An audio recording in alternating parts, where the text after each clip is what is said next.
नमस्कार दोस्तों, कैसे हैं आप सब। स्वागत है आप सबका आपके अपने चैनल स्पर्श क्लासेस में।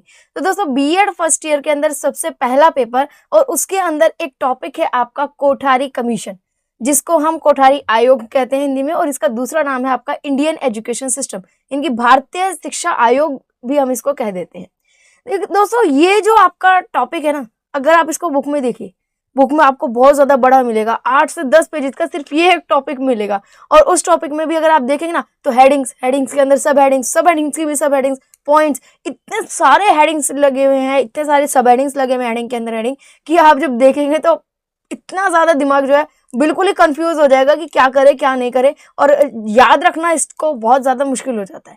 लेकिन यहाँ पर उसी सारे कंसेप्ट्स को बहुत ही इजी लैंग्वेज में आपके सामने लेकर आया गया है। हिंदी इंग्लिश बाइलिंगुअल बिल्कुल ही क्लास रहेगी, जिसके अंदर हम पूरे के पूरे टॉपिक को बेहतर तरीके से हम एक्सप्लेन भी करेंगे। साथ साथ हम ये भी बताएंगे कि आप कैसे इसको याद रख सकते हैं। एग्जाम में आपको क्वेश्चन आएगा तो आपको क्या करना है कि फटाफट आपका जो है क्वेश्चन हो जाए, आपको ज्यादा टाइम ना लगे, ना आपको ज्यादा सोचना पड़े, ना करना पड़े, और बहुत ही इजीली आप जो है इस क्वेश्चन का आंसर जो है वो कर पाए अगर एग्जाम में आएगा तो। और एग्जाम में आने के पूरे चांसेस है, क्योंकि मोस्ट इंपोर्टेंट टॉपिक में से ये एक टॉपिक है, एग्जाम में जरूर आ सकता है लॉन्ग आंसर टाइप क्वेश्चन में। तो अगर आप इस वीडियो को देख लेते हैं और ये लॉन्ग आंसर टाइप क्वेश्चन में आ जाएगा तो आपके 15 नंबर जो है आराम से कंप्लीट हो जाएंगे बिना किसी टेंशन की। तो इस वीडियो को लास्ट तक जरूर देखिएगा, बहुत ही मजेदार तरीके से यहाँ पर इस टॉपिक को कराएंगे, इतना इजी वे में किसी ने शायद नहीं कराया होगा। और अगर आपको पसंद आए, काम पसंद आए, तो चैनल को सब्सक्राइब करना ना भूलें।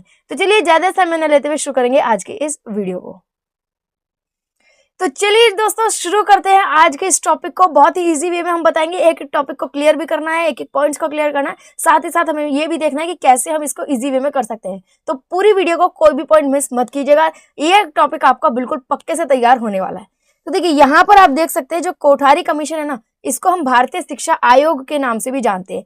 तो अगर एग्जाम में आपका क्वेश्चन आए कि what do you mean by Indian education system, या भारतीय शिक्षा आयोग क्या है, ये आपसे पूछा जा सकता है कोठारी कमीशन क्या है, तो दोनों का एक ही मतलब है, यही आपको लिखना है, ठीक है, उसमें कंफ्यूज नहीं होना। 1964-66 में ये जो है कमीशन आया था। यहाँ से वेरी शॉर्ट क्वेश्चंस आपके निकल जाते हैं। तो किसी भी कमीशन के आप जो है उनके सन कब आया कब गया, तो ये सारी चीजें जरूर फैक्चुअल चीजें याद रखेंगे, ताकि very short answer type questions आपके इजीली प्रिपेयर होते रहे। तो चलिए, आयोग की नियुक्ति क्या हुई। जो भी कमीशन हम पढ़ेंगे ना, सबसे पहला हमारा उसमें हेडिंग्स क्या होगी, वो ये होगी कि ये आयोग आया क्यों, इसकी जरूरत क्या पड़ी। तो देखिए, यहाँ पर आयोग जो ये था ना, ये जो कमीशन था, ये 2 अक्टूबर 1964 1964 को स्टार्ट हुआ था। 1964 में इस आयोग को, इस कमीशन का निर्माण किया गया था, इसको बनाया गया था। और उस समय इस आयोग के जो अध्यक्ष थे, जो चेयरमैन थे, वो कौन थे, प्रोफेसर DS कोठारी। इनका पूरा नाम है प्रोफेसर दौलत सिंह कोठारी जी। तो इनकी अध्यक्षता में ये जो है कमीशन बनाया गया था। अब क्योंकि इस कमीशन के अध्यक्ष डॉक्टर DS कोठारी थे, इसीलिए इनके नाम पर ही हम इसको कोठारी कमीशन भी कह देते हैं। अब बात आती है नेक्स्ट, आयोग के सदस्य, मेंबर्स ऑफ कमीशन। तो दोस्तों देखिए, यहाँ पर आप देख सकते हैं मेंबर में जो आपके टोटल 16 to 17 आपके जो है सदस्य थे, 16 सदस्य थे आपके, जिनमें से कुछ आपके भारतीय थे और कुछ आपके जो है अंग्रेज सदस्य थे। यहाँ पर आप देख सकते हैं टोटल आपके 16 सदस्यों के नाम यहाँ पर लिखे हुए हैं। इनमें से जो प्रोफेसर DS कोठारी थे वो अध्यक्ष थे, चेयरमैन थे। आपके JP नायक ये आपके सचिव थे, सेक्रेटरी। और JF मैकडुगल ये थे संयुक्त सचिव, यानी कि जॉइंट सेक्रेटरी। देखिए, अब यहाँ पर एक पॉइंट आता है, आप ये कहेंगे इतने सारे नाम याद कैसे रखे भाई, नहीं याद रहते, जरूरत भी नहीं है याद रखने की, अलग से एग्जाम में पूछे भी नहीं जाएंगे। आपको क्या करना है, इसमें से बेसिक से मेन 4-5 नाम याद रखने हैं बस। 4-5 नाम आप कौन से याद रखेंगे, पहले 3 नाम याद रख लीजिए ज्यादा मेन, क्योंकि वो किसी ना किसी पोस्ट पर है। आप चेयरमैन का नाम याद रख लीजिए, सेक्रेटरी, जॉइंट सेक्रेटरी, ये 3 नाम आप याद रखिएगा। इन 3 नाम को लिखिएगा और बाद में ETC लगाकर या आदि लगाकर आप इसको छोड़ दीजिएगा, आपका काम हो जाएगा। जरूरी नहीं कि आप सारे नाम लिखिए, इसके अलावा आप पर डिपेंड करता है, आप इसमें से 5, 6, 7, 8 जितने नाम याद रख सकते हैं उतने रखिए, उतने वहां पर लिख दीजिएगा और लास्ट में एटसेट्रा लगाकर छोड़ दीजिएगा, आपका काम जो है वो हो जाएगा, ठीक है। जरूरी नहीं कि आप सारे एक एक मेंबर्स का नाम लिखें। नेक्स्ट है आगे आयोग के उद्देश्य, यानी कि जो ये कमीशन बनाया गया था, ये क्यों बनाया गया था, इसका कारण क्या था। तो देखिए, ये जो कमीशन बनाया गया था ना, इसके पीछे का पर्पस ये था कि पूरे इंडिया की एजुकेशन को इम्प्रूव किया जाए। नाम आप देख सकते हैं, नाम क्या है कमीशन का, Indian education system. Indian education system या कमीशन, कुछ भी कह लीजिए, एक ही बात है। ठीक है। तो यहाँ पर पूरे भारत की शिक्षा की बात हो रही थी, हर एक लेवल, हर एक एस्पेक्ट के लिए ये जो है कमीशन बनाया गया था कि भारत के अंदर जो एजुकेशन सिस्टम है उसका पूरी तरीके से उसकी जांच पड़ताल करनी है, उसके बारे में अपने सुझाव देने के कैसे हम उसमें इंप्रूवमेंट ला सकते हैं। पूरे भारत का हर एक एस्पेक्ट को इसमें जो है चेक करना था। आप यहाँ पर देख सकते हैं कि जब इस आयोग को बनाया गया था तो उस समय जो देश के राष्ट्रपति जी थे, प्रेसिडेंट थे, उन्होंने साफ साफ कहा था कि मेरी ये इच्छा है कि एक ऐसा कमीशन बनाया जाए जो भारत की शिक्षा के हर एक पहलू, हर एक एस्पेक्ट के बारे में जांच पड़ताल करे, इन्वेस्टिगेशन करे। पहलू का मतलब है यहाँ पर, एस्पेक्ट का मतलब कि प्राइमरी लेवल हो गया, जूनियर लेवल हो गया, हायर सेकेंडरी लेवल हो गया, आपका हायर एजुकेशन हो गया, यूनिवर्सिटी की शिक्षा हो गई, ये इसके अलावा आपका टीचर एजुकेशन, टेक्निकल एजुकेशन। तो कुल मिलाकर हर एक एस्पेक्ट पर अपनी बातें कहे, हर एक एस्पेक्ट की जांच पड़ताल करें और हर एक एस्पेक्ट में कैसे हम उसमें इंप्रूवमेंट ला सकते हैं उसके बारे में सजेशन दीजिए। तो सिंपल सी बात, क्लियर बात है। अभी तक हमने क्या देखा? अभी तक हमने सिर्फ यही देखा कि जो कमीशन है ये 2 अक्टूबर 1964 में बनाया गया था, 1964 में बनाया गया था। उस समय इसके जो चेयरमैन थे यानी कि अध्यक्ष थे वो थे डॉक्टर DS कोठारी, दौलत सिंह कोठारी, जिनके नाम पर इसको कोठारी कमीशन भी कहा जाता है। इस कोठारी कमीशन को बनाने के पीछे का उद्देश्य ये था कि जो उस समय के प्रेसिडेंट थे, राष्ट्रपति थे, वो ये चाहते थे कि पूरे भारत का जो एजुकेशन सिस्टम है उस पर जांच पड़ताल हो, इन्वेस्टिगेशन हो और उसमें हम कैसे इंप्रूवमेंट कर सकते हैं इसके बारे में हमें बताया जाए। तो ठीक है, अब कमीशन बना दिया गया, कमीशन अपने काम पे लग गई चुटकी में। तो कमीशन ने जो है हर एक पहलुओं की जांच की, पड़ताल की, पूरी मेहनत की। अब यहाँ पर आप देख सकते हैं ये जो कमीशन था ना, इसके टोटल 12 मुख्य दल थे, यानी कि मेन टीम थी 12। 12 तो आपकी मेन टीम थी और 7 टीम थी आपकी जो कि हेल्पर की तरीके से काम कर रही थी, ऑक्सिलरी टीम आप कह सकते हैं या हेल्पर कह सकते हैं। मेन टीम थी आपकी 12 और उनकी मदद करने के लिए 7 टीम अलग से बनाई गई थी। टोटल आप देख सकते हैं 19 टीम थी, यहाँ पर टोटल 19 टीम थी, ठीक है। और आयोग ने पूरे जो है 20 जून 1966 64 में ये कमीशन बनाया गया था, ठीक है, अक्टूबर 64 और 66 में जो है इनका काम पूरा हुआ कमीशन का और लास्ट में इन्होंने अपना पूरा दस्तावेज तैयार करके, डॉक्यूमेंटेशन रेडी करके भारत सरकार को सौंप दिया था। ये जो डॉक्यूमेंटेशन था, जो दस्तावेज थे, ये 673 पेज के थे, यानी कि इस डॉक्यूमेंटेशन में टोटल पेजेस थे 673। तो अब यहाँ पर इनकी क्या गलती है कि यहाँ पर आप 8 से 10 पेज पढ़ रहे हैं। शुक्र करिए 673 पेज नहीं है, 8 से 10 पेज ही पढ़ने हैं, लेकिन उसको भी हमने यहाँ पर बहुत ही कम करके यहाँ पर लगाया हुआ है ताकि आपको इजीली पड़ जाए, ठीक है। तो 673 पेज का पूरा एक डॉक्यूमेंटेशन जो है वो रेडी करके गवर्नमेंट को सौंप दिया था। तो यहाँ पर बातें क्लियर हो गई। अभी तक सिर्फ हमने 3 ही बातें देखी है, 3 बातें देखी है। सबसे पहले ये कि 2 अक्टूबर 1964 को एक कमीशन बनाया गया था, ठीक है। कमीशन के पीछे का उद्देश्य ये था कि शिक्षा के, एजुकेशन के हर एक एस्पेक्ट को जांचा जाए और उसके में इंप्रूवमेंट करने के लिए बात की जाए, ठीक है। 3rd नंबर पर 1966 में जो पूरे के पूरे कमीशन थे उन्होंने अपने डॉक्यूमेंटेशन रेडी कर दिए थे। डॉक्यूमेंटेशन जो था वो पूरे 673 पेजेस का था और कमीशन के अंदर टोटल 12 टीम्स थी जो कि मेन टीम थी और आपकी 7 टीम ऐसी थी जो उनकी हेल्प कर रही थी। तो बस यही बात अभी तक हमने देखी है। नेक्स्ट आगे बात करेंगे। अब बात आती है सजेशंस की। जो उन्होंने अपने पूरे रिकमेंडेशन का इतना बड़ा दस्तावेज दिया था, अब उसमें क्या क्या बातें कही गई है वो हम यहाँ पर बात करेंगे।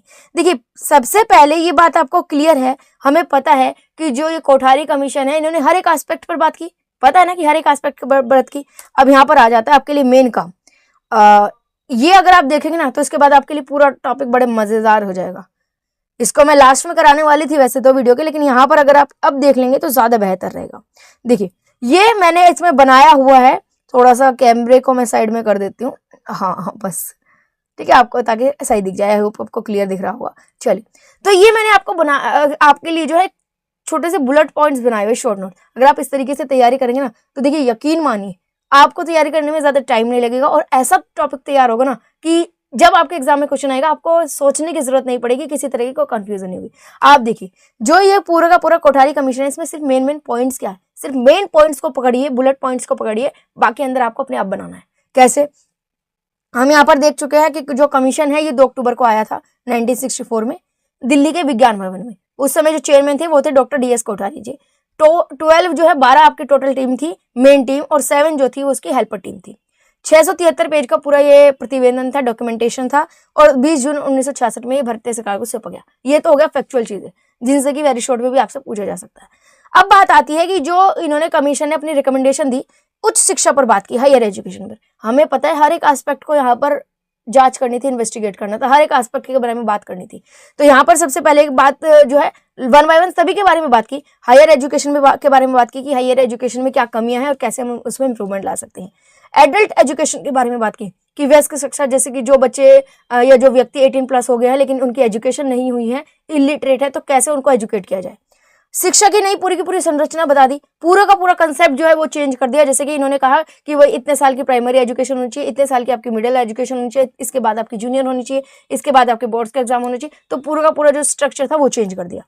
ठीक है, इसके बाद जो है इन्होंने अध्यापक शिक्षा की भी बात करी कि जो हमारे टीचर्स हैं उनको कैसे ट्रेन किया जाए, उनको कैसे एजुकेट किया जाए। ठीक है, वुमेन्स एजुकेशन पर कैसे हम फोकस कर सकते हैं। और एक सबसे इंपॉर्टेंट जो है ना इनका वो है पंचमुखी कार्यक्रम, पंचमुखी प्रोग्राम ही हम इसको इंग्लिश में भी कहेंगे। मोस्ट इंपॉर्टेंट है, अलग से भी आ जाता है, चाहे आपसे लॉन्ग में भी पूछा जा सकता है, शॉर्ट में भी पूछा जा सकता है। अब कैसे पूछा जाएगा, उसका आंसर कैसे करना है, ये भी हम वीडियो में डिस्कस करने वाले हैं, आगे करेंगे। पहले पंचमुखी कार्यक्रम जो है कोठारी कमीशन ने दिया था, जिसके अंदर इन्होंने अपने 5 मेन पॉइंट्स रखे थे कि 5 पॉइंट्स अगर मेन होने चाहिए एजुकेशन के अंदर तो आपकी एजुकेशन इंप्रूव हो जाएगी। तो ये आपके लिए एक स्पेशल पॉइंट है। तो यहाँ पर कुल इनके बारे में बात की गई है, ये आप याद कर लीजिए, बस याद भी नहीं करना, 2 बार आप पढ़ेंगे अपने आप याद हो जाएगा। अब इनके अंदर छोटे छोटे बेसिक पॉइंट्स लिखने हैं। एक चीज और यहाँ पर आप क्लियर करेंगे, वो लास्ट में हम बात, एक बहुत ही अच्छा पॉइंट है, लास्ट में बताया जाएगा, लेकिन उससे पहले पूरी वीडियो को देखना जरूरी है, तभी वो लास्ट पॉइंट आपको क्लियर हो पाएगा। ठीक है, तो चलिए एक एक करके हम जो है हर एक पहलू पर बात करेंगे कि टीचर एजुकेशन की क्या बात कही गई, स्त्री शिक्षा की वुमेन्स एजुकेशन पर क्या पॉइंट रखे गए, एडल्ट एजुकेशन पर क्या पॉइंट रखे गए, तो वो सारी बातें हम करने वाले हैं। तो सबसे पहले जो है हम पंचमुखी प्रोग्राम को देखेंगे, पंचमुखी कार्यक्रम, जो कि सबसे ज्यादा इंपॉर्टेंट है। अलग से भी आ सकता है, लॉन्ग में भी आ सकता है, शॉर्ट में भी आ सकता है। ठीक है, शॉर्ट की अगर हम बात करें तो डायरेक्ट आ जाता है कि भाई पंचमुखी प्रोग्राम क्या है, इसके बारे में डिटेल से बताइए। लॉन्ग में थोड़ा सा चेंज होकर आता है, उसका आंसर भी थोड़ा अलग तरीके से लिखना है, वो हम डिस्कस करेंगे आगे। पहले देखते हैं पंचमुखी प्रोग्राम है क्या। देखिए, इसमें ना मेन 5 पॉइंट्स इन्होंने दिए थे डॉक्टर DS कोठारी जी ने, या कोठारी कमीशन ने, एक ही बात। तो 5 पॉइंट यहाँ पर रखे थे, ये बताए गए थे एजुकेशन के ऑब्जेक्टिव। ये क्या थे आपके 5 पॉइंट्स, ये थे एजुकेशन के ऑब्जेक्टिव्स। तो यहाँ पर जो 5 पॉइंट थे वो क्या थे आपके, सबसे पहले जो पंचमुखी प्रोग्राम है ना, यहाँ पर उसमें 5 पॉइंट्स दिए हुए थे, जिसमें सबसे फर्स्ट है आपका उत्पादन में वृद्धि, यानी कि इंक्रीज इन प्रोडक्टिविटी, या प्रोडक्टिविटी को इंक्रीज करना, प्रोडक्शंस में आपका इंक्रीमेंट होना। देखिए दोस्तों, प्रोडक्शन इंक्रीज होना, इसका मतलब ये था कोठारी कमीशन से कि एजुकेशन इस तरीके की दी जाए, इस तरह की शिक्षा हम बच्चों को दें जिससे कि हमारे देश में ज़्यादा से ज़्यादा प्रोडक्शन इंक्रीज हो सके, ज़्यादा से ज़्यादा प्रोडक्टिविटी बढ़ सके। प्रोडक्टिविटी बढ़ेगी, नए नए प्रोडक्ट्स हमारे देश में बनेंगे, जिससे कि हमारे देश की अर्निंग जो है वो ज़्यादा से ज़्यादा बढ़ेगी, तो देश जो है हमारा उतना ही ज़्यादा डेवलप होगा, देश आगे की ओर बढ़ेगा, बच्चे जो है अपना कॉन्ट्रीब्यूशन दे पाएंगे देश में। तो सबसे पहला पॉइंट उन्होंने यही रखा कि शिक्षा ऐसी हो जिससे हमारे देश की प्रोडक्टिविटी जो है वो इंक्रीज हो सके, नए नए प्रोडक्ट्स डेवलप हो सके। ठीक है, नेक्स्ट इन्होंने बताया सामाजिक एवं राष्ट्रीय एकता का विकास करना, यानी कि ऐसी एजुकेशन होनी चाहिए जो बच्चे में सोशल एंड कल्चरल डेवलपमेंट कर सके, या कल्चरल इसमें नेशनल इंटीग्रेशन आएगा कि बच्चे का सोशल डेवलपमेंट हो, बच्चे को पता हो कि सोशली कैसे एडजस्ट करना है, समाज को कैसे आगे लेकर जाना है, साथ ही साथ बच्चे का जो है नेशनल इंटीग्रेशन की फीलिंग जो है वो बच्चे में डेवलप होनी चाहिए। अब नेशनल इंटीग्रेशन की फीलिंग को डेवलप करने के लिए हम क्या कर सकते हैं, आप खुद इमेजिन कीजिए। नेशनल इंटीग्रेशन की फीलिंग को डेवलप करने के लिए जितने भी हमारे नेशनल फेस्टिवल्स होते हैं, 15 अगस्त हो गया, 26 जनवरी हो गया, हम उनको स्कूल्स में सेलिब्रेट कर सकते हैं। जब हम उनको स्कूल में सेलिब्रेट करेंगे, उनकी इंपॉर्टेंस हम बच्चों को बताएंगे, तो बच्चों में नेशनल इंटीग्रेशन की जो फीलिंग है वो डेवलप होगी। साथ ही साथ हमारे जितने भी सेनानी हुए हैं, स्वतंत्रता संग्रामी हुए हैं, आपके भगत सिंह हो गए, राजगुरु हो गए, सुखदेव हो गए, उनकी कहानी बच्चों को सुनाई जाए, उनकी बातें बच्चों को सुनाई जाए, जिससे कि बच्चे और ज्यादा मोटिवेट और बच्चों में जो राष्ट्रीय एकता है, जो नेशनल इंटीग्रेशन है, वो और ज्यादा डेवलप हो सके। तो ये काम हम कर सकते हैं। इन पॉइंट्स के अंदर जब आप इनको हेडिंग में कन्वर्ट करेंगे तो इसी तरीके से जेन्युइन पॉइंट्स आपको लिखने हैं, जो कि आप अपनी लैंग्वेज में बनाकर लिख सकते हैं। नेक्स्ट आता है आपको लोकतंत्र की सुदृढ़ता, यानी कि हमें अपनी डेमोक्रेसी को जो है ज्यादा स्टेबल बनाना है, मजबूत बनाना है। अब हमारे देश की डेमोक्रेसी क्या है, हमारे देश की डेमोक्रेसी में ये कहती है कि हर एक व्यक्ति को समान जीने का अधिकार है, बराबर अधिकार है। हर एक व्यक्ति अपनी इच्छा से, अपने हिसाब से, अपने अनुसार जी सकता है, अपनी इच्छा से वो काम को कर सकता है। हर एक व्यक्ति बराबर है, ठीक है, कोई ऊंचा नीचा कम ज्यादा कुछ नहीं होता है। तो ये हमारी डेमोक्रेसी है, ठीक है, लोकतंत्र है। अब बच्चे में शुरू से इस तरीके की फीलिंग्स को डेवलप करें जिससे कि हमारा जो देश का लोकतंत्र है, जो हमारी डेमोक्रेसी है, वो और ज़्यादा मजबूत बन सके और ज़्यादा स्ट्रॉन्ग बन सके। अगर बच्चे को स्कूल में ये चीज़ें नहीं सिखाई गई तो वो हो सकता है फैमिली से, रिश्तेदारों से, आस पड़ोस से ये चीज़ सीखे, अपनी कम्युनिटी से ये चीज़ सीख सकता है कि ये नीची जात है या ये ऊंची जात है, ये कम है, ये ज़्यादा है, ये काम अच्छा है, ये काम बुरा। तो ये चीज़ें ना सीख पाए, बल्कि इससे अच्छा बेटर ये है कि स्कूल में उसको बेहतर चीज़ें सिखाई जाए। ठीक है, उस स्कूल में उसको सिखाया जाए डेमोक्रेसी क्या है, लोकतंत्र क्या है, हर एक इंसान का क्या अधिकार है, उनके क्या राइट्स है, ताकि हमारे जो देश का लोकतंत्र है वो और ज़्यादा मजबूत बन सके और ज़्यादा स्ट्रॉन्ग बन सके। नेक्स्ट है मॉडर्निटी की ओर बढ़ना। ठीक है, मॉडर्निटी की प्रोसेस को जो है बहुत ज़्यादा फास्ट कर देना, आधुनिकीकरण। यहाँ पर कोठारी कमीशन का ये मतलब था कहना कि हम ऐसा नहीं है कि एजुकेशन की में जो है बहुत पुरानी चीज़ों को चलाते रहें, टीचिंग मेथड्स पुराने चलाते रहें। ठीक है, पुराने समय में जी नहीं, हमें भी टाइम के साथ आगे बदलना होगा, नई नई टेक्नोलॉजी, नई नई चीज़ों को जो है ज़्यादा से ज़्यादा डेवलप करने की कोशिश करें और एजुकेशन को भी ज़्यादा से ज़्यादा नई नई टेक्नोलॉजी का यूज़ करें एजुकेशन में भी, ताकि एजुकेशन भी बेहतर हो सके। कुल मिलाकर यह ऑल ओवर जो है हम मॉडर्निटी की ओर ज़्यादा से ज़्यादा बढ़े।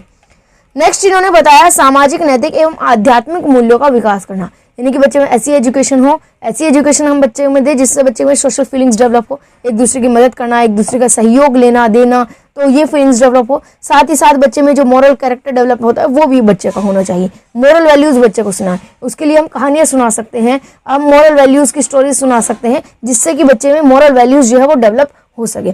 तो कुल मिलाकर यहाँ पर ये 5 पंचमुखी प्रोग्राम्स जो हैं दिए। अब एग्जाम में लिखने की अगर बात आती है तो सबसे पहले शॉर्ट आंसर टाइप क्वेश्चन की बात करें तो डायरेक्ट क्वेश्चन आ सकता है कि पंचमुखी प्रोग्राम क्या है, इसके बारे में बताइए, या कोठारी कमीशन के पंचमुखी प्रोग्राम को डिटेल में बताइए। तो वहां पर आप क्या कर सकते हैं कि कोठारी कमीशन का एक बेसिक बताकर, इंट्रो बताकर कि कोठारी कमीशन कब आया, उसके बाद पंचमुखी कार्यक्रम हेडिंग डालकर ये चार्ट आप शो कर देंगे इस तरीके से। ठीक है, और इस चार्ट को शो करने के बाद 1 बाय 1 हेडिंग डालेंगे और इनके अंदर एक्सप्लेन कर देंगे। अब क्योंकि शॉर्ट आंसर टाइप क्वेश्चन आपको सिर्फ 2 से 2.5 पेज लिखना ना, तो आप हर एक हेडिंग में आप 2-2, 3-3 लाइन भी एक्सप्लेन करेंगे तो भी आपका काम हो जाएगा। आपने पहले इंट्रो दिया थोड़ा सा बेसिक, उसके बाद आपने चार्ट बनाया 1 से 1.5 पेज तो आपका इसमें हो गया। उसके बाद जो 1 पेज बचा उसके अंदर आप सभी हेडिंग्स को 2-2, 3-3 लाइन में आप मेंशन कर सकते हैं, आपका काम हो जाएगा। और 2-3 लाइन में लिखना बहुत बड़ी बात नहीं है। पहली हेडिंग है इंक्रीजिंग इन प्रोडक्शन या प्रोडक्टिविटी को इंक्रीज करें, तो इसमें आप लग सकते हैं कि एजुकेशन ऐसी होनी चाहिए जिससे कि बच्चा जो है नए नए प्रोडक्ट्स बना सके, बच्चे में कोई स्किल डेवलप हो, बच्चे को कोई वोकेशनल कोर्सेज दे जिससे बच्चे नए नए प्रोडक्ट्स बना सके। फॉर एग्जाम्पल अगर हम बच्चे को एक टेक्निकल चीज़ों को एजुकेशन दे रहे हैं, टेक्निकल एजुकेशन दे रहे हैं जिससे कि बच्चा जो इंजीनियरिंग कर सकता है, जिससे बच्चा जो है मैकेनिकल इंजीनियर बन सकता है, मैकेनिकल इंजीनियर बनकर वो जो बच्चा है नए नए प्रोडक्ट्स बना सकता है, नई नई चीज़ें बना सकता है, नए नए डिवाइसेस बना सकता है। मोबाइल का एक एग्जांपल ले लीजिए आप कि मोबाइल अगर हमारे देश में बन रहा है तो वो बाहर देशों में जाएगा, एक्सपोर्ट होगा, जिससे हमें और ज़्यादा अर्निंग होगी। अब अगर हमारे देश में कोई मोबाइल बनाने वाला ना हो, प्रोडक्टिविटी ना हो, तो हमें बाहर दूसरे देश से इसको इंपोर्ट करना होगा। जैसे कि आजकल के चाइनीज़ मोबाइल बहुत ज़्यादा चल रहे हैं, बाहर देश से चाइना से इनको इंपोर्ट करना पड़ता है, एक्स्ट्रा पैसे लगते हैं, इनकम एक्स्ट्रा लगती है और दूसरे देश का जो है वो बढ़ता है। तो ये प्रॉब्लम हो जाती है। तो हम देश में बच्चों को सिखाएं नई नई चीज़ें, नए नए प्रोडक्ट्स बनाना। अभी सिर्फ मोबाइल या टेक्निकल चीज़ों की बात नहीं हो रही, ऑल ओवर सभी प्रोडक्ट्स हो सकते हैं, चाहे वो कोई खाने के ऑब्जेक्ट्स हो सकती है, खाने की कोई वस्तु हो सकती है, डिश हो सकती है, या कोई भी ऑल ओवर प्रोडक्ट आपका हो सकता है। तो प्रोडक्टिविटी ज़्यादा से ज़्यादा इंक्रीज करें। राष्ट्रीय एकता में बच्चे में जो है नेशनल इंटीग्रेशन की फीलिंग डेवलप करें। आप नेशनल फेस्टिवल्स को सेलिब्रेट कर सकते हैं, बच्चों को कहानियाँ सुना सकते हैं। तो इस तरीके से आपको अपनी लैंग्वेज में जो है सारी हेडिंग्स को 2-2, 3-3 लाइन में लिखना है, ज़्यादा नहीं लिखना। ये तो ही शॉर्ट आंसर टाइप का क्वेश्चन की बात। अब अगर आता है लॉन्ग आंसर टाइप क्वेश्चन में, देखिए 2 तरीके से आ सकता है। या तो आपसे पूछा जाएगा कि कोठारी कमीशन क्या, इसके बारे में बताइए, तो उसमें तो आपको पंचमुखी प्रोग्राम इतना ही लिखना है। आपने चार्ट बना दिया, उनके बारे में 2-2, 3-3 लाइन में बता दिया, आपका काम हो जाएगा। आगे का बाकी के पोर्शंस लिखेंगे, आराम से आपके बहुत अच्छे से पेज फिल हो जाएंगे। अब अगर आपका सिर्फ क्वेश्चन में ये पूछा जाए लॉन्ग आंसर टाइप क्वेश्चन में कि पंचमुखी प्रोग्राम को बताइए, तो उस स्थिति में आप कोठारी कमीशन का बेसिक बताएंगे, इंट्रो बताएंगे, पंचमुखी प्रोग्राम के ये जो 5 पॉइंट्स है इनका चार्ट बनाएंगे और उसके बाद 1 बाय 1 हेडिंग्स डालेंगे और उनके अंदर एक्सप्लेन करेंगे। यहाँ पर बस थोड़ा सा एक्स्ट्रा कर सकते हैं आप कि हर एक हेडिंग में आप 5 से 6 लाइन में, 7 लाइन में उनको एक्सप्लेन करें, एग्जाम्पल्स दें अच्छे खासे, आपका आंसर जो है पूरा हो जाएगा। इन केस अगर आपका आंसर पूरा नहीं हो पा रहा है कि लगभग आपने पूरा लिख लिया अपने हिसाब से, 3 पेज आपके पूरे हो गए, उसके ज़्यादा नहीं लिखे जा रहे, तो आप कोठारी कमीशन का मूल्यांकन कर सकते हैं, इवैल्यूएशन कर सकते हैं। इवैल्यूएशन के अंदर उनकी मेरिट्स क्या है, अच्छी बातें क्या हैं, बुरी बातें क्या हैं, तो वो आप उनमें लिख सकते हैं। तो इजीली 1 पेज आपका उसमें फिल हो जाएगा। तो आराम से जो है आपके 4 से 5 पेज बहुत ही आराम से लिखे जाएंगे। ठीक है। आप लास्ट में जितनी सब हेडिंग्स बढ़ाना चाहिए इसकी मेरिट्स लिख सकते हैं, डिमेरिट्स लिख सकते हैं, ये कुछ और बेसिक्स पॉइंट्स जिनमें जो है कोठारी ने बात की थी तो वो आप लिख सकते हैं, जैसे कि आपका एडल्ट एजुकेशन हो गया, वुमेन्स एजुकेशन हो गया, टीचर एजुकेशन हो गया, तो उन पॉइंट्स को भी आप मेंशन कर सकते हैं छोटे छोटे पॉइंट्स में करके, ताकि आपका आंसर जो है इंक्रीज हो सके। मेन फोकस आपको करना है पंचमुखी प्रोग्राम पर, लेकिन अगर आपसे पूछा जाए कोठारी कमीशन तो आपको ऑल ओवर कंप्लीट लिखना है। तो इस तरीके से आपका क्वेश्चन आ सकता है। आई होप पंचमुखी प्रोग्राम क्या है ये तो आपको क्लियर हो गया होगा। अब नेक्स्ट चलते हैं आगे कि और अलग अलग एस्पेक्ट्स में जो कोठारी कमीशन है उन्होंने क्या क्या सजेशंस दिए। जैसे कि अभी हमने चार्ट में देखा कि कोठारी कमीशन ने जो है हायर एजुकेशन की बात की, स्कूल एजुकेशन की बात की, ठीक है, स्कूल का पूरा स्ट्रक्चर चेंज करने की बात की, टीचर एजुकेशन की बात की, वुमेन्स एजुकेशन की बात की, ठीक है ना। तो सबके बारे में हम एक एक करके हम देखते हैं। अब देखिए यहाँ पर नेक्स्ट बढ़ते हैं। ये जो मैंने पंचमुखी प्रोग्राम को एक्सप्लेन किया है इसी को यहाँ पर मैंने डिटेल से लिखा हुआ है, आप चाहें तो इन पॉइंट्स को रीड कर लीजिएगा, वही सब सेम पॉइंट्स है जो मैंने अभी आपको बताए, ठीक है। अब जरूरी नहीं कि आप एग्जैक्टली ऐसे पॉइंट्स में ही लिखे, सेम चीज लिखे, नहीं, आपको अपनी लैंग्वेज में लिखना है, 2-2 3-3 लाइन में भी लिख देंगे तो भी आपका काम हो जाएगा, ठीक है। नेक्स्ट आगे बढ़ते हैं। आपका पंचमुखी प्रोग्राम ही लिखा हुआ है यहाँ पर। देखिए अगर आप बुक से पढ़ते तो आपको बहुत ज्यादा डिफिकल्ट होता है इसको समझने में, करने में, यहाँ पर आपको इजीली समझ आ गया होगा। नेक्स्ट चलते हैं सेकंड हेडिंग्स पर, वो है शिक्षा की संरचना एवं स्तर। जो कोठारी कमीशन थे उन्होंने पूरे एजुकेशन सिस्टम का एक स्ट्रक्चर, नया स्ट्रक्चर दिया था कि कैसे हम एक नया स्ट्रक्चर चेंज कर सकते हैं। क्या कहा इन्होंने कि सबसे पहले 1 से 3 साल की आपकी पूर्व विद्यालय शिक्षा होनी चाहिए, यानी कि प्री स्कूल एजुकेशन, जिसको कि आप कहते हैं प्ले एजुकेशन या प्ले स्कूल, ठीक है, प्ले एजुकेशन। इसको हम किंडरगार्टन एजुकेशन भी कहते हैं, केजी, जिसमें अंदर आपका नर्सरी, एलकेजी, यूकेजी 3 आती हैं। तो 1 से 3 साल तक आपका प्ले स्कूल हो गया बच्चे का। इसके बाद 4 से 5 साल यानी कि आपका 1 क्लास, फर्स्ट क्लास से 5th क्लास तक के जो आपके एजुकेशन हो गए उसको हम इन्होंने रखा निम्न प्राथमिक में, यानी कि प्री प्राइमरी नहीं आप कहेंगे, इसमें लोअर प्राइमरी आप कहेंगे, ठीक है। फिर आ जाता है हायर प्राइमरी एजुकेशन, उच्च प्राथमिक शिक्षा, जो कि इन्होंने कही 3 साल तक की, जिसको हम कह सकते हैं 5th क्लास से लेकर 8th क्लास तक की, ठीक है। इनको साथ साथ आप चाहे तो नोट करते जाइएगा। नेक्स्ट इन्होंने कहा निम्न माध्यमिक शिक्षा, जो कि 2 से 3 साल की थी, जिसको आप कह सकते हैं 8th क्लास से लेकर 10th क्लास तक की, ठीक है। तो ये हाई स्कूल एजुकेशन जिसको बोल सकते हैं। हायर सेकेंडरी एजुकेशन जिसको हम कहते हैं इंटरमीडिएट 11th से लेकर 12th क्लास तक, ठीक है। तो ये हो जाएगी। तो इस तरीके का इन्होंने स्ट्रक्चर दिया। इसके बाद इन्होंने बोर्ड एग्जाम्स के बारे में बात की कि जब बच्चे का 10 साल की एजुकेशन पूरी हो जाए, यानी कि 10th क्लास के बाद सबसे पहली बोर्ड एग्जाम जो है वो होनी चाहिए। और क्लास फर्स्ट में एडमिशन लेने के लिए बच्चे की मिनिमम आयु जो है वो 6 ईयर्स होनी चाहिए। जैसे कि आज के टाइम पे भी जो NPE आई है आपकी न्यू एजुकेशन पॉलिसी, उसके अकॉर्डिंग सभी गवर्नमेंट स्कूल्स में ये नियम अप्लाई हो गया है कि बच्चे की मिनिमम आयु जो है, मिनिमम जो एज है वो 6 ईयर्स होनी चाहिए अगर आप फर्स्ट क्लास में बच्चे का एडमिशन कराने जा रहे हैं तो, ठीक है। तो ये हुआ एक बात। अब नेक्स्ट अगर हायर एजुकेशन की बात करें तो उन्होंने कहा 3 साल का आपका प्रथम डिग्री कोर्स होना चाहिए, यानी कि UG course, under graduation course. तो ये होना चाहिए 3 साल का, जिसको कि आप BA BSc BCom के रूप में जानते हैं। इसके बाद 2 से 3 साल का द्वितीय डिग्री कोर्स, यानी कि सेकंड डिग्री कोर्स, जिसको हम PG कह देते हैं, पोस्ट ग्रेजुएशन। और 2 से 3 साल का अनुसंधान, यानी कि रिसर्च वर्क, जिसको हम PhD कह देते हैं, PhD MPhil वगैरह, तो ये हो जाता है, ठीक है। तो ये रिसर्च वर्क के अंदर आ जाते हैं। तो यहाँ पर आप इस तरीके के बच्चे की हायर एजुकेशन चलेगी। तो ये था पूरा का पूरा स्ट्रक्चर। आई होप आप सभी को क्लियर हो गया होगा यहाँ तक। तो स्ट्रक्चर था, इसमें कुछ याद रखने वाली बात नहीं है ना कुछ समझने वाली बात है, कुछ सिर्फ बेसिक से पॉइंट्स थे।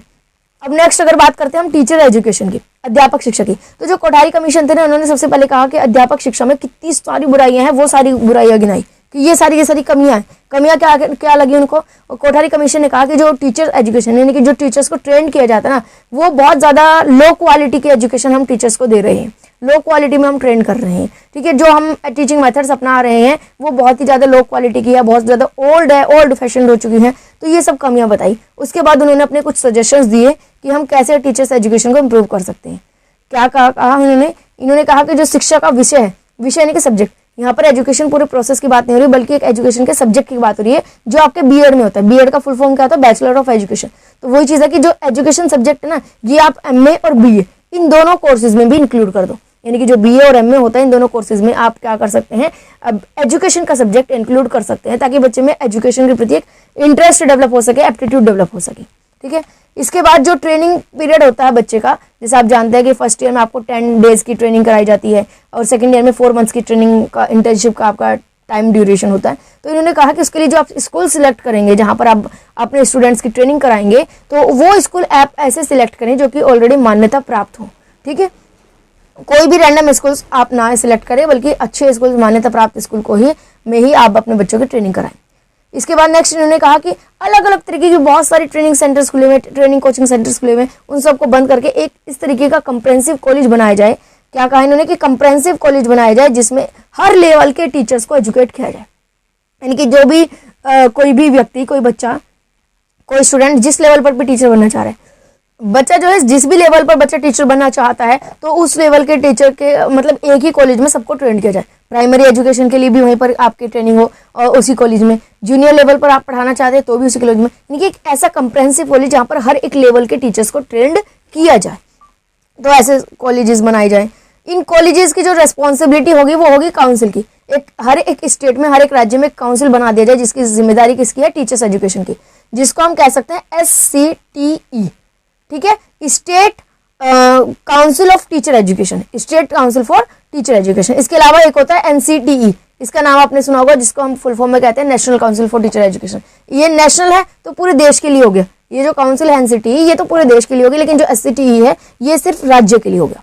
तो एक हर एक राज्य में एक SCTE बना दिया जाए जिसका काम है टीचर एजुकेशन के बारे में सारी जांच पड़ताल करना, उनका ध्यान रखना कि सारी एजुकेशन प्रॉपर वे में चल रही है कि नहीं चल रही है, तो वो सब काम करना। इसके बाद प्राइमरी लेवल पर जो टीचर्स पढ़ाना चाहते हैं, फ्यूचर में जाकर जो टीचर्स प्राइमरी लेवल पर पढ़ाना चाहते हैं वो हायर सेकेंडरी के बाद, यानी कि 12th क्लास के बाद, हायर सेकेंडरी का मतलब होता है 12th क्लास, 12th क्लास के बाद वो BTC कर सकते हैं, जिसका टाइम पीरियड क्या होगा, 2 साल, 2 साल का होगा। और अगर कोई सेकेंडरी लेवल पर पढ़ाना चाहता है तो उसके लिए उसको पहले ग्रेजुएशन जरूरी है। ग्रेजुएशन के बाद वो 1 साल का कोई डिग्री कोर्स कर सकता है। पुराने टाइम में जो बीएड होती थी 1 साल की होती थी, बाद में उसको 2 साल कर दिया गया। ये यहाँ लिखा हुआ भी है कोठारी कमीशन में कि अभी 1 साल रखें, बाद में इसको 2 साल कर दिया जाए, जैसे कि कर दिया गया है, ठीक है। एमएड के लिए इन्होंने 1.5 साल कहा कि एमएड जो है वो 1.5 साल की होनी चाहिए।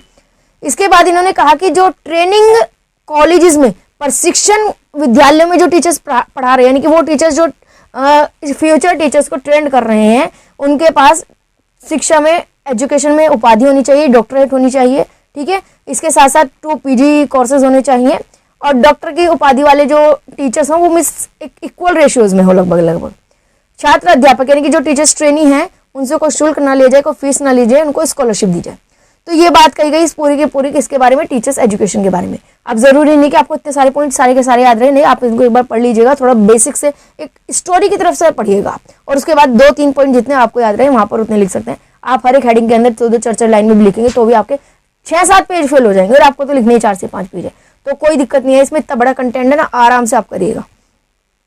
नेक्स्ट अगर आप जाएं उच्च शिक्षा पे यानी कि हायर एजुकेशन में, तो हायर एजुकेशन की बात इन्होंने की कि हायर एजुकेशन वो लेवल है जब बच्चा यूजी करता है, पीजी करता है और पीएचडी करता है। यानी कि पीएचडी का मतलब होता है डिस्कवरी करना, अपने किसी पर्टिकुलर फील्ड में, किसी सब्जेक्ट में बहुत ज्यादा रिसर्च वर्क करना, ठीक है, उसका मतलब यही होगा ना, रिसर्च वर्क। तो हायर एजुकेशन का ऑब्जेक्टिव ये होना चाहिए कि बच्चे को जो है रट्टाफिकेशन पर ध्यान ना दे, रोट मेमोरी पर ध्यान ना दे, बल्कि इसकी बजाय बच्चे को नॉलेज को कंस्ट्रक्ट करना सिखाया जाए, नॉलेज को डिस्कवर करना सिखाया जाए, क्योंकि तभी तो वो बच्चे फ्यूचर में मैथमेटिशियंस या साइकोलॉजिस्ट या साइंटिस्ट बनेंगे जब वो उसमें अच्छी तरीके से डिस्कवर कर पाएंगे। अगर वो डिस्कवर नहीं करेंगे, रोट मेमोरी करेंगे, तो पीएचडी की डिग्री का कोई मतलब ही नहीं रहेगा, कोई सेंस ही नहीं बनती है, वो सिर्फ रट रहे हैं, वो फ्यूचर में चलकर कुछ डिस्कवर नहीं कर पाएंगे। डिस्कवर नहीं कर पाएंगे तो उनकी डॉक्टर डिग्री, उनका जो है इसकी कोई भी सेंस नहीं बनती है। तो ये बात इन्होंने कही। तो यहाँ पर आप देख सकते हैं इन्होंने क्या कहा कि बच्चे एजुकेशन ऐसी हो, एजुकेशन जो बच्चे को रोट मेमोरी के बजाय किस पर फोकस करे, जो बच्चे को स्किल्स दे या साथ साथ बच्चे को नॉलेज को कंस्ट्रक्ट करना सिखाए, डिस्कवर करना सिखाए, ठीक है। इसके बाद इक्वलिटी को ज़्यादा से ज़्यादा प्रमोट किया जाए, ठीक है। इसके अलावा और तो बेसिक से कॉमन पॉइंट्स है, आप इनको देख लीजिएगा। यूनिवर्सिटीज़ अगर कोई खोलनी है, आपको कोई यूनिवर्सिटीज़ बनानी है तो उसके लिए यूजीसी की परमिशन लेनी ज़रूरी है। यूजीसी यानी कि अंडर यूनिवर्सिटी ग्रांट कमीशन कह सकते हैं, जितनी भी यूनिवर्सिटीज आती हैं वो यूजीसी के अंडर में आती है, ठीक है। कौन सी यूनिवर्सिटी खोलनी है, कौन सी यूनिवर्सिटी नहीं खोलनी, किसको हमें परमिशन देनी, किसको नहीं देनी, ये काम यूजीसी का होता है, ठीक है। कुछ ऐसे जगह भी है, कुछ ऐसी जगह भी जहाँ पर अलग अलग तरीके की 2 से ज़्यादा जो है पोस्ट ग्रेजुएशन कॉलेज चल रहे हैं, यानी कि ऐसे कॉलेज जहाँ पर पीजी कोर्सेज कराए जाते हो। तो अगर बहुत सारे कॉलेजेस चल रहे हैं तो उन सबको मर्ज करके एक यूनिवर्सिटीज बना दी जाए, ठीक है। इसके अलावा इन्होंने कहा कि रटने की मेमोरी को बिल्कुल ही डिमोटिवेट किया जाए, मेमोराइज को, और बल्कि जो है बच्चे को नॉलेज को कंस्ट्रक्ट करने पर फोकस किया जाए। जितने भी टीचर्स आपको अपॉइंट करने हैं, नए टीचर्स रखने हैं, वो गर्मियों की छुट्टी में रख लें ताकि वो जैसे नया सेशन शुरू हो वो अपना बेहतर तरीके से पढ़ा पाए, ठीक है। इसके अलावा और कोई खास पॉइंट इसमें नहीं है। बाद में आप इसको आराम से रीड कर सकते हैं, आपको पीडीएफ इजीली मिल जाएगी। पीडीएफ के लिए आप हमारी स्पर्श क्लासेस की एंड्रॉयड एप्लीकेशन को डाउनलोड कर सकते हैं। प्ले स्टोर में जाइएगा, वहाँ पर आप सर्च करिएगा स्पर्श क्लासेस, वहाँ आपको मिल जाएगा। तो एप्लीकेशन को डाउनलोड कर लीजिएगा, वहाँ पर इजीली आपको सारे सब्जेक्ट्स के नोट्स वगैरह काफ़ी चीज़ें अवेलेबल हैं, उन पर आप देख सकते हैं। ठीक है, नेक्स्ट वुमेन्स एजुकेशन पर बात की। इन्होंने कहा कि जो गर्ल्स हैं उस पर की एजुकेशन को ज़्यादा से ज़्यादा फोकस किया जाए, ज़्यादा से ज़्यादा मोटिवेट किया जाए, प्राइमरी एजुकेशन में ज़्यादा से ज़्यादा गर्ल्स तक उस एजुकेशन को पहुँचाया जाए। ठीक है, इसके साथ साथ सेकेंडरी लेवल पर भी ज़्यादा से ज़्यादा गर्ल्स को मोटिवेट किया जाए कि वो एजुकेशन ले। ठीक है, इसके अलावा इन्होंने कहा कि लड़कियों के लिए अलग से स्कूल्स अरेंजमेंट हो, अलग से ऐसे स्कूल भी बने जहाँ पर हॉस्टल्स वगैरह के सभी चीज़ों की अरेंजमेंट कराई जाए। इसके अलावा हायर एजुकेशन पर भी गर्ल्स के लिए हर कोशिश करनी चाहिए कि वो गर्ल्स जो है आगे बढ़े, हायर एजुकेशन को ले पाए। इसके बाद इन्होंने कहा कि क्लास 10th क्लास तक तो सभी का करिकुलम सेम होना चाहिए और उसके बाद बच्चे जो है अपनी इच्छा के अनुसार अपने इंटरेस्ट के अकॉर्डिंग सब्जेक्ट ले सकते हैं। इसके बाद इन्होंने एक बात ये कही कि माध्यमिक लेवल पर यानी कि सेकेंडरी लेवल पर बच्चों को ज्यादा से ज्यादा मोटिवेट करें। बच्चे का मतलब यहाँ पर गर्ल्स से है कि गर्ल्स को जो है ज्यादा से ज्यादा मोटिवेट करें कि जो गर्ल्स हैं वो मैथ्स और साइंस ले। अब ऐसे क्यों बात कहा गया मैथ्स और साइंस ले? क्योंकि पुराने समय में क्या होता था कि एक मिसकंसेप्शन था, ये एक स्टीरियोटाइप थी, रूढ़िवादिता कुछ भी कह सकते हैं यहाँ पे इसको। तो क्या था कि ये कहा जाता था कि गर्ल्स के लिए होम साइंस सब्जेक्ट बना हुआ है और बॉयज के लिए मैथ्स एंड साइंस है। कोई भी गर्ल्स मैथ्स और साइंस जैसे सब्जेक्ट्स में अच्छा परफॉर्म नहीं कर सकती, ये लोगों में धारणा बनी हुई थी। अब इन केस अगर कोई गर्ल्स लेना चाहती भी थी मैथ्स या साइंस तो उसको इस तरीके से कह के डिमोटिवेट कर दिया जाता था कि नहीं तुम्हारा काम नहीं, ये तो बहुत हार्ड सब्जेक्ट है, ये तो लड़कों का काम है, ये लड़कियों का काम नहीं, ये कह के डिमोटिवेट कर दिया जाता था। तो कोई भी गर्ल्स जो है आगे बढ़ती नहीं थी मैथ्स से साइंस सब्जेक्ट लेने में, सभी गर्ल्स जो है होम साइंस की तरफ जाती थी। तो इसलिए यहाँ पर कहा गया है कि सेकेंडरी एजुकेशन में ज़्यादा से ज़्यादा गर्ल्स को मोटिवेट किया जाए कि वो भी मैथ्स और साइंस जैसे सब्जेक्ट्स को ले और उसमें अच्छा परफॉर्म करें। इसके लिए ज़्यादा से ज़्यादा उनको कंफर्टेबल किया जाए, मोटिवेट किया जाए। तो ये बात कही गई। इसके अलावा इन्होंने एडल्ट एजुकेशन की बात की कि वो व्यक्ति जो 18+ हो चुके हैं लेकिन उन्होंने एजुकेशन नहीं ली तो उनके लिए अलग से फॉर्मल या इनफॉर्मल तरीके से उनको एजुकेट करने के अलग अलग प्रोग्राम्स जो हैं वो चलाए जाए। तो ये बात इन्होंने कही है। तो यहाँ पर आप देख सकते हैं कि एजुकेशन जो आपका कमीशन था, इंडियन एजुकेशन कमीशन या कोठारी कमीशन, इन्होंने लगभग शिक्षा के हर एक पहलू पर बात की। इन्होंने कहा कि हायर एजुकेशन कैसी होनी चाहिए, गर्ल्स एजुकेशन कैसी होनी चाहिए, टीचर्स की एजुकेशन कैसी होनी चाहिए, सेकेंडरी लेवल पर क्या एजुकेशन दे, ठीक है, प्राइमरी लेवल पर क्या दे, हर एक एस्पेक्ट पर बात की। अब आप इनका इवैल्यूएशन खुद से जज कर सकते हैं कि अच्छाइयाँ क्या है, बुराइयाँ क्या है। एक बात और, अब नेक्स्ट इसका आप ये वाला जो स्क्रीनशॉट है ना, ये लेना बिल्कुल भी मत भूलिएगा क्योंकि ये वो स्क्रीनशॉट है जो एग्जाम टाइमिंग में आपको काफी ज्यादा यूजफुल होने वाला है। जब आपका एग्जाम होगा ना उससे पहले आपको पूरा कोठारी कमीशन आप नहीं पढ़ सकते हैं और ना पढ़ने की जरूरत भी नहीं है, कंफ्यूजन ही क्रिएट होगी। आप सिर्फ ये चार्ट शो कर लीजिएगा, ये चार्ट को आप रीड कर लीजिएगा। इस चार्ट को रीड करते ही आपके माइंड में सारे पॉइंट्स क्लियर आ जाएंगे, बाकी इसके अंदर तो आपको अपने तरफ बना कर लिखना है। जैसे कि फॉर एग्जाम्पल यहाँ पर मैं आपको दिखाती हूँ कि ये तो सिर्फ फैक्चुअल चीजें हो गई, इंट्रोडक्शन हो गया, इनका तो कोई दिक्कत नहीं है, तो अलग ही रखिएगा। इसके अलावा पंचमुखी प्रोग्राम है आपका, ठीक है। थोड़ा सा कैमरे को मैं एक साइड में कर देती हूँ, यहाँ पे इधर कर देती हूँ। आपका जो है यहाँ पर आप देख सकते हैं पंचमुखी प्रोग्राम है। तो इसके अंदर आपको पता है सबसे पहली हेडिंग है प्रोडक्टिविटी इंक्रीज की जाए। अब इसके अंदर आप अपने आप लिख सकते हैं कि ऐसी एजुकेशन दे जिससे बच्चे का जो है प्रोडक्शन देश में ज़्यादा से ज़्यादा बड़े, नए नए प्रोडक्ट्स बनाएं, बच्चे को नए नए स्किल्स दें, नए नए प्रोडक्ट बनाना सिखाएं, तो बच्चे को वोकेशनल कोर्सेज दें। ये काम आप लिख सकते हैं। इसी तरीके से नेशनल इंटीग्रेशन डेवलप करना है, कल्चरल प्रोग्राम कराएं, नेशनल फेस्टिवल्स को सेलिब्रेट कराएं, बच्चों को कहानियां सुनाएं। तो ये चीज़ें मतलब अपनी तरीके से जो है अपनी लैंग्वेज में लिख सकते हैं। ज़्यादा नहीं, 3-3, 4-4 लाइन में आप लिख देंगे, आपका काम आराम से काफ़ी हो जाएगा, ठीक है। इसके बाद इन्होंने स्त्री एजुकेशन पर बात की, यानी कि वुमेन्स एजुकेशन पर, कि वुमेन्स में ज़्यादा से ज़्यादा एजुकेशन को प्रमोट किया जाए, मैथ्स और साइंस लेने के लिए उन्हें मोटिवेट किया जाए। हायर एजुकेशन पर भी हर संभव कोशिश करें कि गर्ल्स को ज़्यादा से ज़्यादा एजुकेशन की तरफ लाया जाए। टीचर एजुकेशन के बारे में बात की कि टीचर एजुकेशन की जो जितनी भी शिक्षा थी जब तक चल रही है वो बहुत ज़्यादा पुराने ज़माने की चल रही है, बहुत लो क्वालिटी की है। तो टीचर्स को ट्रेन करने के लिए नए नए तरीके अपनाए जाए, नई नई टेक्नोलॉजी कराई जाए, ठीक है।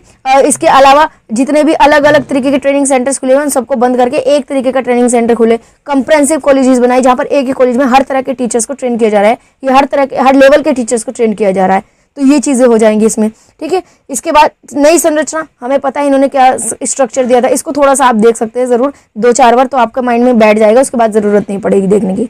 इस स्ट्रक्चर में इन्होंने कहा था कि सबसे पहले प्री स्कूल्स होना चाहिए जिसके अंदर बच्चे का 1 से 3 साल का हो सकता है। इसके बाद बच्चे का हो गया प्राइमरी, लोअर प्राइमरी, फिर upper primary, lower secondary, higher secondary, और फिर आ जाता है ग्रेजुएशन, पोस्ट ग्रेजुएशन और रिसर्च वर्क। तो इनकी बात इन्होंने कही थी, ठीक है। इनको आप आज के टाइम पे लेकर चलेंगे ना, मोस्टली आपके आज के टाइम के इक्वल है। आपका 3 साल का आपका हो गया प्ले स्कूल, प्री प्राइमरी जिसको कह सकते हैं आप, प्री स्कूल भी कह सकते हैं, प्री प्राइमरी भी कह सकते हैं। तो 3 साल का तो वो हो गया जिसमें नर्सरी LKG यूकेजी आ गई। उसके बाद लगभग 5 साल का जो है आपका लोअर प्राइमरी एजुकेशन हो गया, जिसको 1 to 5th कह सकते हैं। इसके बाद 3 साल का आपका अपर प्राइमरी हो गया, जो कि 6 to 8th हो गया, ठीक है। 2 साल का आपका लगभग लोअर सेकेंडरी एजुकेशन हो गया, जिसको 8 to 10th कह सकते हैं। और 2 साल का ही आपका लगभग हायर सेकेंडरी हो गया, जो कि 11th to 12th हो गया। इसके बाद अंडर ग्रेजुएशन 3 साल की, पोस्ट ग्रेजुएशन 2 साल की, और आपका रिसर्च वर्क 2 से 3 साल का। तो इस तरीके से आप इस स्ट्रक्चर को याद कर सकते हैं, जो आज के टाइम पे वही सेम स्ट्रक्चर है। एडल्ट एजुकेशन पर इन्होंने बात की, ठीक है। हायर एजुकेशन की इन्होंने बात की कि यूनिवर्सिटीज ज़्यादा से ज़्यादा बनाई जाए। अगर एक ही जगह पर एक ही एरिया में कुछ अलग अलग कॉलेजेस हैं, उन सबको मर्ज करके एक यूनिवर्सिटी बना दी जाए, ठीक है। यूनिवर्सिटीज के लिए यूनिवर्सिटी ग्रांट कमीशन खोला जाए। इसके अलावा यूनिवर्सिटी में बच्चों को नॉलेज को कंस्ट्रक्ट करने की बात की जाए, ना कि रोट मेमोरी को खत्म किया जाए। हर एक पॉइंट में आप 5-5, 6-6 लाइन आराम से लिख सकते हैं। आप यहाँ पर देख सकते हैं कि एक पेज पे पहले आपने सिर्फ इंट्रोडक्शन लिखा, जिसके अंदर आपने बता दिया कि कमीशन जो है कब आया, क्यों आया, इसके सदस्य कौन कौन थे, इसमें कितनी टीम थी, कब इन्होंने अपना जो डॉक्यूमेंटेशन है वो पेश किया। पहला पेज हो गया क्लियर। सेकंड पेज के अंदर आप चाहे तो ये पूरा का पूरा चार्ट शो कर सकते हैं, एक इंट्रो। इसके अलावा फिर दूसरा चार्ट बनाने की जरूरत नहीं पड़ेगी क्वेश्चन में, ये एक चार्ट शो कर दीजिएगा पूरा का पूरा। एक पेज ही हो गया, 2 पेज हो गया। इसके बाद थर्ड पेज पर पंचमुखी प्रोग्राम आ जाएगा। थर्ड पेज पर पंचमुखी प्रोग्राम को आप जो है एक 2-2, 3-3 लाइन में आप हेडिंग वाइज लिखेंगे, तो एक पेज आपका उसका लेकर चलिए 3 पेज। इसके अलावा 1, 2, 3, 4, 5, 6, 7, 8 आपकी हेडिंग्स है। अगर हर एक हेडिंग में आप 4-4, 5-5 लाइन में भी लिखेंगे तो 2-3 पेज उसके भर जाएंगे। तो यहाँ पर आप देख सकते हैं 6 से 7 पेज, 5 से 6 पेज बिल्कुल आराम से भरेंगे, और आपको चाहिए 4 से 5 पेज है। तो आई होप ये आपको बिल्कुल क्लियर हो गया होगा। इस स्क्रीनशॉट यहाँ का लेना बिल्कुल भी मत भूलिएगा, बहुत ज़्यादा यूजफुल रहेगा आपके एग्जाम्स के पॉइंट ऑफ व्यू से। जब आप एग्जाम में लास्ट टाइम में चीज़ों को याद करना चाहते हैं ना, तो बहुत ज़्यादा जो है मैटर बहुत ज़्यादा रहता है और टाइम बहुत ज़्यादा कम रहता है। तो ऐसी सिचुएशन में इसी तरीके के नोट्स काम आते हैं। और बाकी सभी कमीशंस में भी ये नोट्स जो है आपके इसी तरीके से बनाइएगा, ताकि आपके लिए ईजी रहे। हर एक कमीशन का एक ऐसा चार्ट बना लीजिए। आप चार्ट को स्कूल में भी एग्जाम में भी बना सकते हैं, तो बहुत ज़्यादा फायदेमंद रहेगा। आई होप दोस्तों आपको हमारा मेहनत काम पसंद आ रहा होगा। अगर आपके ये वीडियो आपकी लाइफ में कुछ भी वैल्यू ऐड करती है, आपके एग्जाम में मदद करी है थोड़ी सी भी, तो इस वीडियो को लाइक जरूर कीजिएगा। साथ ही साथ आप अपने फीडबैक को कमेंट बॉक्स में बता सकते हैं। इसी तरह की और कोई वीडियो आप पाना चाहते हैं, किसी और कंटेंट की वीडियो बनवाना चाहते हैं, तो हमें कंटेंट का नाम, टॉपिक का नाम जो है कमेंट बॉक्स में जरूर बताइए। नेक्स्ट जल्द से जल्द इस टॉपिक पर भी वीडियो लेकर आई जाएगी। इसी तरह की और वीडियोस को पाने के लिए चैनल को सब्सक्राइब कर बेल आइकन को प्रेस करना ना भूलें। आज के लिए बस इतना ही, मिलते हैं आने वाली वीडियो में। आज के लिए धन्यवाद।